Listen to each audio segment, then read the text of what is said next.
A motorcycle expedition commemorating the 20th anniversary of Kargil Vijay Diwas concluded today. The motorcycle expedition was conducted by a team from the 13th Battalion of Jammu and Kashmir Rifles, which was one of the units of the Indian Army that proved its mettle in Operation Vijay, winning 2 Paramveer Chakras amongst many other gallantry awards. The expedition team, which consisted of 10 personnel of 13 J&K Rifles, traversed a distance of approximately 1,850 kilometers from Mana Pass in Uttarakhand to Dras over a period of 21 days. The expedition was flagged off at the Kargil War Memorial, Dras, by Lieutenant General Y.K. Joshi.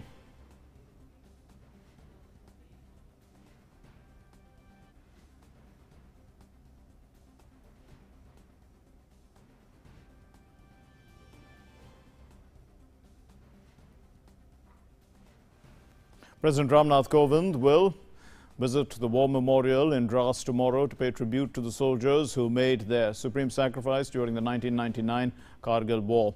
This year marks 20 years of India's triumph at Kargil, and we are now joined by our correspondent Sudhir Yadav, who is present there in Dras.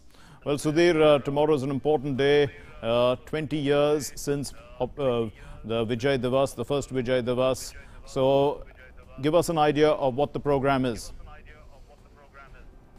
बिल्कुल mark, देखिए अगर हम कल की बात करें ख़ास तौर पे तो जो तीनों सेनाओं के सुप्रीम कमांडर हैं वो यहाँ सुबह पहुँचेंगे और मैं अपने ठीक पीछे आपको दिखाना चाहूँगा जो कारगिल वॉर मेमोरियल है। कारगिल वॉर मेमोरियल पे वो यहाँ पहुँचेंगे और इसके बाद से जो 1999 का जो कारगिल वॉर है उसमें जो भारतीय सेना के जो जवान हैं उन्होंने अपना जो सुप्रीम सेक्रीफाइस दिया है वहाँ वो पहुँचेंगे और उनको श्रद्धासुमन अर्पित करेंगे। अपने आप में ख़ास बात है बिल्कुल मार्क, क्योंकि 20 साल पूरे हो रहे हैं और पूरे देश में भारतीय सेना की तरफ से जो कारगिल विजय दिवस को बहुत अच्छे तरीके से मनाया जा रहा है। तो इस मौके पर सेना के लिए बहुत एक मोरल बूस्टिंग है कि उनका जो सुप्रीम कमांडर है वो द्रास में यहाँ पहुँचेंगे और ख़ास तौर पे जो सेना के जवान हैं उनके लिए श्रद्धासुमन अर्पित करेंगे। Mark, Right, and what are the preparations for the day? Are there going to be any, of the great war heroes of the 1999 Kargil War present? Will they be honored? What are the kind of ideas? Give us an idea of what we can expect.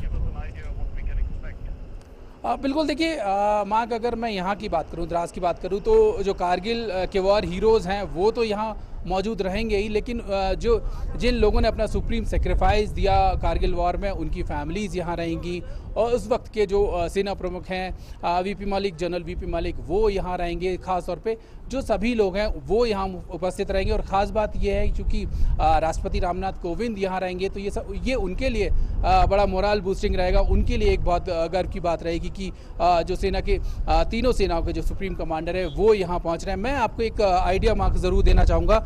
मेरे ठीक पीछे आप देखिए, ये आपको जो चोटी दिख रही होगी वही टाइगर हिल है जहाँ पर कैप्टन विक्रम बत्रा ने तिरंगा लहराया था और पूरे देश को एक नारा दिया था कि ये दिल मांगे मोर।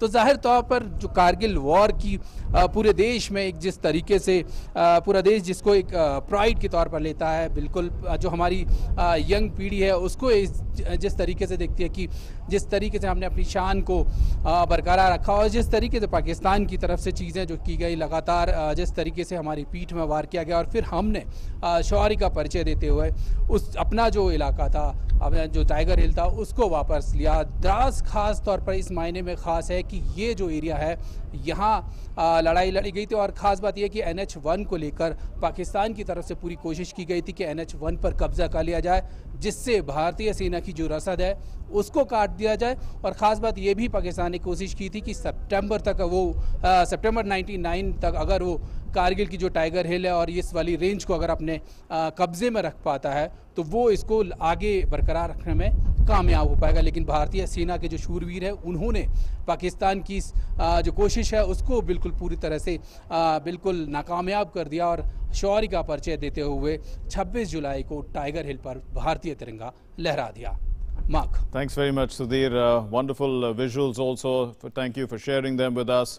An important day tomorrow, a big day, a proud day for India, the Kargil Vijay Diwas. the 20th anniversary of the victory in the Kargil war. And Sudhir, they're showing us, the terrain and how difficult it was actually for the Indian Army to recapture those areas which were surreptitiously taken by Pakistani forces who had disguised themselves as local Kashmiris at that point of time.